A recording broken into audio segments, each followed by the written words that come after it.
82.5 লক্ষ জব কার্ডের নাম কেটে বাদ দেওয়া হয়েছে, কারণ আধার কার্ডের সঙ্গে লিঙ্ক করা যায়নি।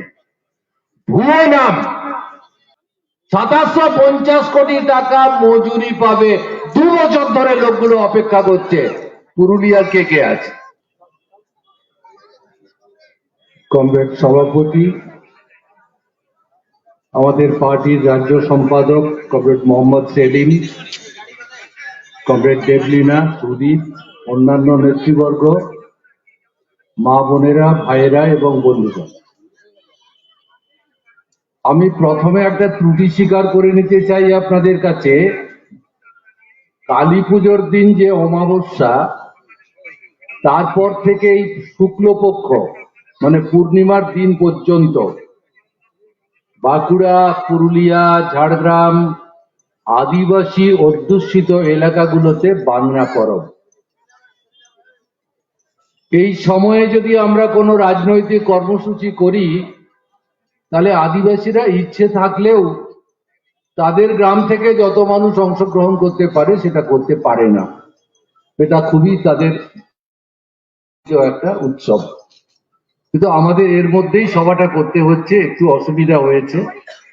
এরপরে আবার পরপর সভা আছে, ইনসাফ সভা, ইনসাফ যাত্রাকে কেন্দ্র করে সভা, এবং তারও পরে প্রত্যেকটা গ্রামে আমরা লাল ঝান্ডা নিয়ে যাব মানুষকে জাগাতে, কারণ খুব কষ্টের মধ্যে মানুষ আছে,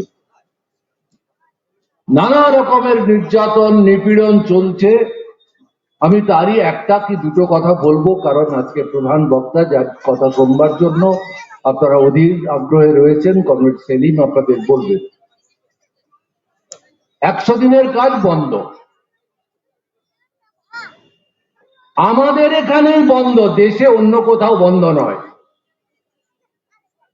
প্রধান কারণ তৃণমূল কেন্দ্র থেকে যে টাকা পঞ্চায়েতের মাধ্যমে 100 দিনের কাজ দেওয়ার জন্য পেয়েছিল, সেটা দুর্নীতি করেছে, আত্মসাৎ করেছে, হিসেব দিতে পারেনি, অডিট করতে পারেনি। আমি পুরুলিয়ার মানুষকে বলবো, যদি ওই রঘুনাথপুর দিয়ে ঢোকেন আর এদিকে বান্দোয়ান বা বলরামপুর দিয়ে বেরিয়ে যান, রাস্তার ধারে অন্তত 50টা পুকুর পাবেন, যে পুকুরগুলো জেসিবি মেশিন দিয়ে কেটেছে। আমার চোখে পড়েছে, আপনাদের চোখে তো নিশ্চয়ই পড়েছে। 100 দিনের কাজের প্রকল্পে কোনো যন্ত্র ব্যবহার করা যায় না। প্রকল্পটা হচ্ছে গরিবকে কাজ দেওয়ার জন্য। যার জেসিবি মেশিন আছে সে গরিব নয়, কে জানে না? বিডিও জানে, ডিএম জানে, এসডিও জানে।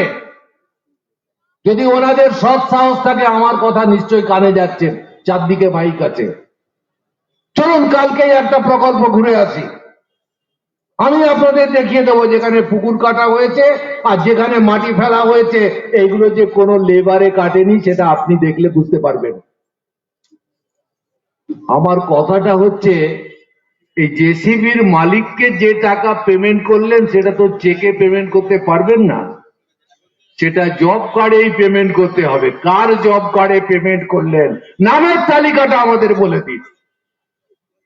কারা কারা নিজের টাকা জেসিবির মালিককে দিয়ে এলো? না,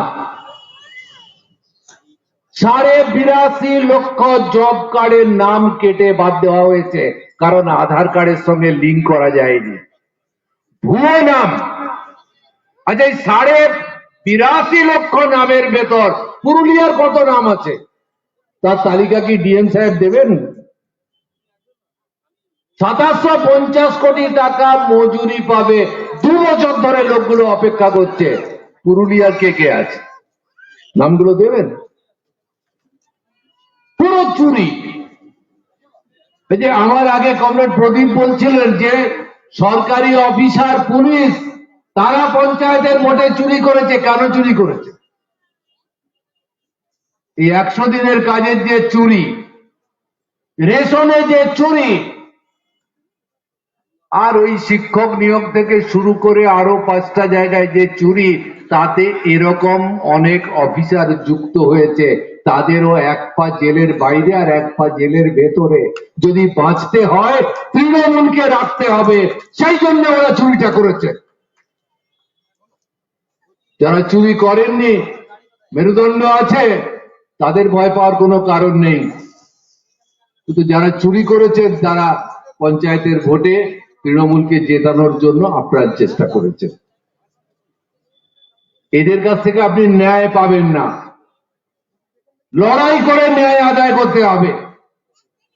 এই যে মা বোনেরা এখানে বসেছিলেন, মঞ্চে এসে সম্বর্ধনা নিলেন, এরা যেভাবে বীরত্বপূর্ণ লড়াই করেছেন, জেল খেটেছেন, কোলের বাচ্চাকে নিয়ে জেল খেটেছেন, এত দুর্নীতির চারপাশে যদি রাজ্যটাকে দুর্নীতির নাগপাশ থেকে মুক্ত করতে হয়, আপনারা যারা আমাদের কথা শুনছেন প্রত্যেকে লড়াইয়ের মধ্যে থাকতে হবে। কৃষক ধান বিক্রি করবে, সেখানে চুরি। জেলা শাসক কি আমাদের দিতে পারবেন? গত বছরে কোন কোন কৃষকের কাছ থেকে সহায়ক মূল্যে ধান কিনেছেন তার তালিকা আপনি দেখবেন। ওই নামের কোন কৃষক নাই তার কাছ থেকে 100 কুইন্টাল ধান কিনেছে। যার জমি নাই তার কাছ থেকে 100 কুইন্টাল ধান কিনেছে। সহায়ক মূল্যটা কোথায় গেল? 2 কোটি রেশন কার্ড ভুয়া। এখন তাহলে বুঝলাম এই 2 কোটির মাল আর ঢুকছে না, কিন্তু এতদিন পর্যন্ত 2 কোটি রেশন কার্ডের মাল কে খেয়েছে? পিসি খেলো, না ভাইপো খেলো, না অফিসাররা খেলো? কে খেলো? কোথায় গেল টাকা?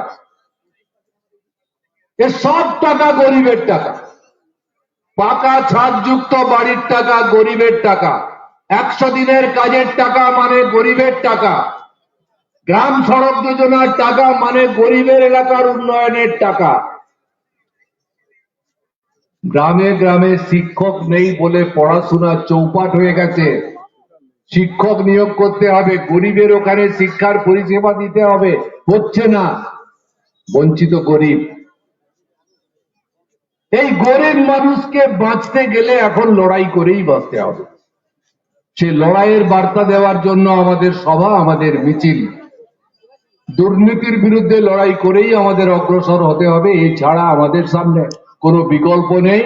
আমি আশা করব আগামী দিনে আরো বড় লড়াই, আরো বড় আন্দোলনের ভেতর দিয়ে আমাদের রাজ্যটাকে, এখানকার গণতন্ত্র, এখানকার পঞ্চায়েত, এখানকার সমবায়, এখানকার 100 দিনের কাজের পরিবেশ, এখানকার প্রকৃতি, পাহাড় ডুঙ্গি যা আছে তাকে রক্ষা করা, এই কাজে আমরা আপামর জনসাধারণের সহযোগিতা পাবো, সেই প্রত্যাশা রেখে আপনাদের অভিনন্দন, ধন্যবাদ জানিয়ে আমার বক্তব্য